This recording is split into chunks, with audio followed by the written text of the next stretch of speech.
Hey, this is Brian Bishop with The Verge, and I am here with the director of the new Godzilla, Gareth Edwards. Gareth, thanks for sitting down with us. Where is he? I want to meet him. He's over there. It still hasn't hit me. Like when people say that, you go, oh yeah, I guess we did. I guess we did the film. Yeah, well, you're here at South by Southwest. Last night you debuted a new clip from the movie where you just like screw up and jack up Hawaii all over the place. It looked awesome. Thank you. Can you talk, I mean, there's some clips from that have been in the most recent trailer. Can you talk a little bit about what that sequence was and what it was about? Yeah, I mean, I guess it's fair to say that it's the big reveal of Godzilla, and you only saw a glimpse. It's actually like twice as long. But we couldn't show all of it last night, and so I felt like in the film he needed a really good introduction. I didn't just want to throw it away, so I spent there's a 10-minute piece that builds up to the first proper reveal of him in the movie, and it's one of my favorite parts of the film. And I love the suspense. Like I love, you know, in a weird way, when you do a film like this, there's like an unwritten agreement with the audience that they want to be teased and they want to be like pulled in slowly, and this is kind of like what I'd call like cinematic foreplay that goes on, you know, before the climax, and I think that's as much fun as you know, the big fight sequences and things. Definitely, and I love there's that one shot where and it's in the trailer where he kind of like goes underneath the ship. It has, you know, shades of Jaws and just, you know, feels like that build before the tidal wave. Is great, and then the dog thing happens, but I'm not going to talk about that because people will be sad. Yeah, we don't want to talk about the dog. So about the creature design, like it was the big reveal. Like there's, you know, you're very true to the 1954 original, but also it's like it feels like a real creature, like the folds of skin around his face. You know, how did you, when you set it out to do this, how do you say we're going to go and, you know, bring all those different elements together that people know about the character? Yeah, I mean, the design of Godzilla was predominantly worked on by Weta Workshop in New Zealand, and I was in the UK at the time, so we did everything via Skype, and so I'd be up till like 4 or 5 a.m. and they would share their desktop with my desktop, so I could sort of watch them work, and we would chat, and the simple way to approach it was, I mean, they did hundreds of designs, but we had this 3D model of Godzilla.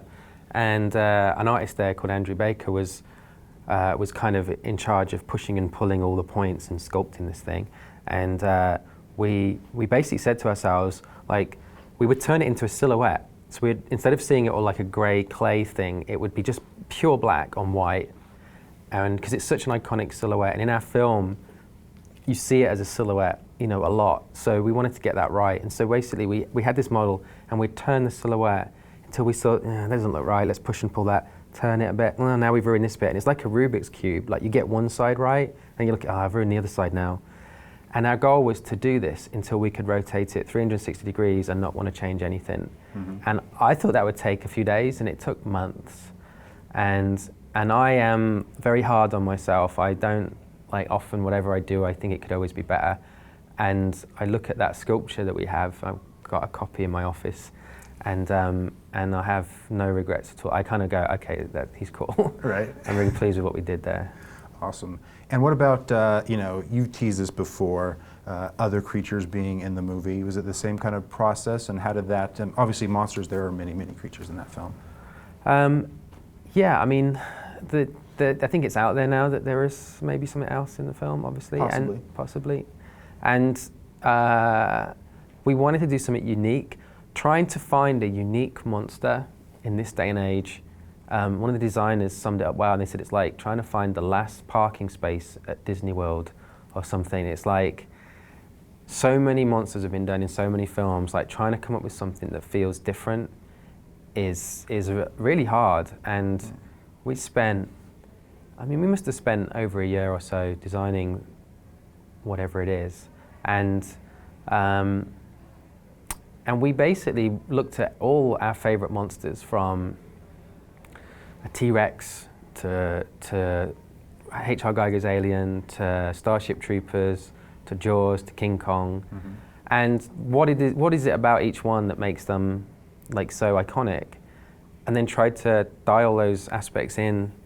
And it's funny because we didn't do it consciously, but we kept, what about this, try this, and we kept mutating it and doing different things and having different generations until we found this, until we sort of arrived at something we thought, okay, that looks really cool. And then we looked back at it and went, hang on, the head looks like that monster, and the arms look like that monster, and realized that all these inspirational creatures, it kind of ended up in our thing, and that felt appropriate, really, because we set out to kind of do this, kind of try and combine all those elements, but in a way that felt like a cohesive, creature that wasn't like a Frankenstein's monster, but like, it all looks like it was evolved from the same organism. The little bit that we saw was very, very exciting. So, oh no, thank you. For audiences to see even more. And I want to talk about, updating the film. The original Godzilla, 1954. There's obviously a lot going on thematically about what Japan had just gone through. Nuclear attacks. And the big monster movies in general are kind of like an allegory for nuclear paranoia and fears. When you're set down to adapt the movie or update the movie, how did you decide to go and attack it, and make it relevant for 2014? Were there things you already had in mind? Do you think it was already relevant?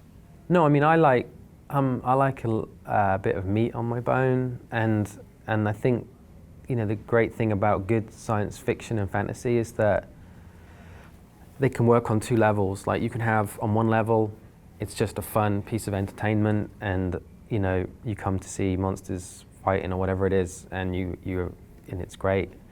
But then I like another level that, if you want to look for it, or it's there subconsciously, is that there's some meaning behind it, and it has a point in a way. And I think all good stories, they shouldn't preach or anything, but they should have, they sort of should have a point, or be about something. And there's many ways we could have gone, like in a million directions. And we have various aspects in our film, and I think, man versus nature is the predominant theme in the movie. And there's obviously a nuclear theme within that, an idea that being that, probably the most powerful thing that we've discovered in terms of nature is the nuclear age, is the, the power of splitting the atom or whatever, and that was always at the heart of the original. And so something that came for free with the Godzilla movie was like, we've spent the last few decades going, with this amazing, like, abuse of nature, really, this Pandora's box that we've opened with the nuclear power, and it's like, we can have weapons and you can't have weapons, you're not allowed to do that, and these countries can have nuclear power and these countries can't. And then what naturally comes from Godzilla is, well, what if there were giant creatures that were attracted to radiation? Suddenly, like, everything would be flipped, and you want to be getting rid of this stuff. Mm-hmm. And so that was, for me, that was really interesting, and a good basis for our film. And it's all like subtext, but I really like when films like this have a bit more weight to them, and I think that's the ones that stand the test of time, that you watch again, that's still on your DVD shelf, that they still show 60 years later at festivals like this, are ones that are about something. And so it was really important to me and everyone who worked on the film that we find that layer that will make it mean something. Yeah, well, it's that notion of like resonance, and genre is so good at dealing with that, and sometimes the opportunity just gets thrown away, which is a shame, because it can be such a good allegory and function to get people thinking about different topics.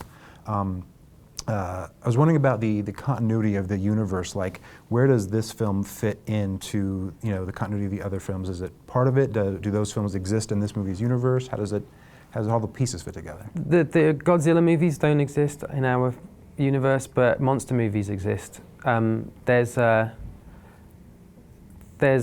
I mean, I can probably say it, it's no big deal, is that our main character is a child. You see his bedroom at one point, and in the bedroom is a Japanese monster movie poster. And so they obviously exist, it's something that's happening there, but we didn't want to make Godzilla part of popular culture in that world. We wanted, this was kind of like the origin story, this is kind of like where the world finds out about these things. And so, the Toho movies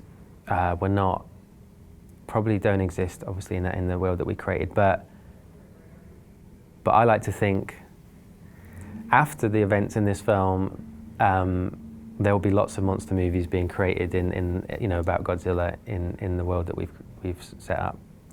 Does that mean you already have ideas in mind for sequels? Should it go over as well as the preview did last night, the clip last night? I don't know. I mean, I